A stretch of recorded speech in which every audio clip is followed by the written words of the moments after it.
हमारे वरिष्ठ सहयोगी विनोद सिंह चौहान इस वक्त जुड़ गए हैं। विनोद जी, जहां एक तरफ पूरे प्रदेश के अंदर लॉकडाउन है, लोग घरों में हैं और लगातार प्रशासन और सरकार की अपील भी यही है कि आप लोग घर में रहें, ऐसे में विद्युत कटौती की जो चोट है वो किस प्रकार से भारी पड़ने वाली है? जी बिल्कुल, मैं आपको बताऊं कि विद्युत वितरण निगम ने तय कर लिया है कि इसी सप्ताह पूरे प्रदेश में शहरों में 2 घंटे और ग्रामीण इलाकों में 4 से 5 घंटे बिजली की कटौती की जाएगी। निश्चित तौर पर एक निर्णय है। एक तरफ तो राज्य सरकार ये कहती है कि लोग घरों में कैद रहें, घरों में रहें, और अशोक गहलोत ने हाल ही मुख्यमंत्री ने ये कहा है कि कहीं ये तपस्या भंग ना हो जाए। हमने आंशिक लॉकडाउन जो किया है उसमें लोग अगर बाहर निकल गए तो बड़ा मामला सामने आ सकता है। ऐसे में अगर ग्रामीण इलाकों में, खासतौर पर ग्रामीण इलाकों में 4-4 घंटे बिजली कटौती होगी तो लोग घर में कैसे रहेंगे, और अविवेकपूर्ण निर्णय है। इसका चारों तरफ विरोध भी शुरू हो गया है। और मैं आपको बता दूं कि अभी तो मौसम बदलने में वो कह रहे हैं कि मानसून पूर्व की तैयारियों के तहत शटडाउन लेकर के हम विद्युत तंत्र में सुधार करेंगे, लेकिन इस समय ना तो औद्योगिक इकाइयां चालू हैं, ना अन्य कोई बिजली का भारी खर्चा है, जबकि सरकार की बिजली तो वैसे ही बच रही है।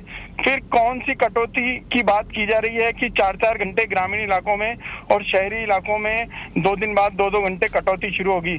ऐसे में उपभोक्ताओं को भारी नुकसान होगा। करीब 1 करोड़ से अधिक उपभोक्ता हैं जिन पर ये भार पड़ने वाला है, और वास्तव में सरकार को सरकार के स्तर पर भी सोचना होगा, और विद्युत वितरण निगम की जो कंपनियां हैं, तीनों कंपनियां, उनको भी सोचना होगा कि अगर इस तरह की कटौती की जाती है तो इस लॉकडाउन में भारी नुकसान उठाना पड़ सकता है। विनोद जी, मजबूरी क्या बताई जा रही, क्यों ऐसी आवश्यकता हो गई है कि लॉकडाउन जहां पर हो रहा है, लगातार प्रशासन की अपील है कि घर में रहे, ऐसे में बिजली कटौती की काहे की मजबूरी है?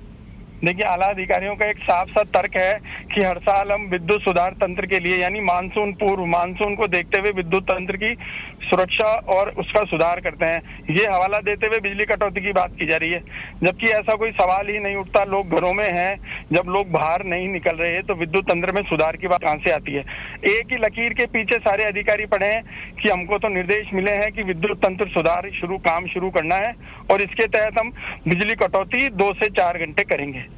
नहीं, ये जो लगातार लीक पे चलना, वो ऐसी स्थिति में कहां संभव हो पाएगा विनोद जी, जब महामारी पूरे देश में फैली हुई है, वैश्विक महामारी है, जो नियम कायदे हैं सारे के सारे अलग इस वक्त लागू हैं, पूरे प्रदेश में अलग स्थिति है, सरकारी कार्यालय जो है वो बड़ी मुश्किल से अब खुले हैं, लोग वहां पर भी नहीं पहुंच सकते। तो ऐसे में जब शिकायतें सामने आएंगी, लोग कंप्लेंट करने पहुंचेंगे, अपने घरों से उन्हें निकलना होगा, जब बार बार लाइट कटेगी, कई घंटों जब बिजली नहीं पहुंचेगी तो शिकायतों का दौर भी शुरू हो जाएगा। तो फिर कैसे प्रशासन इसे पूरे को कर पाएगा?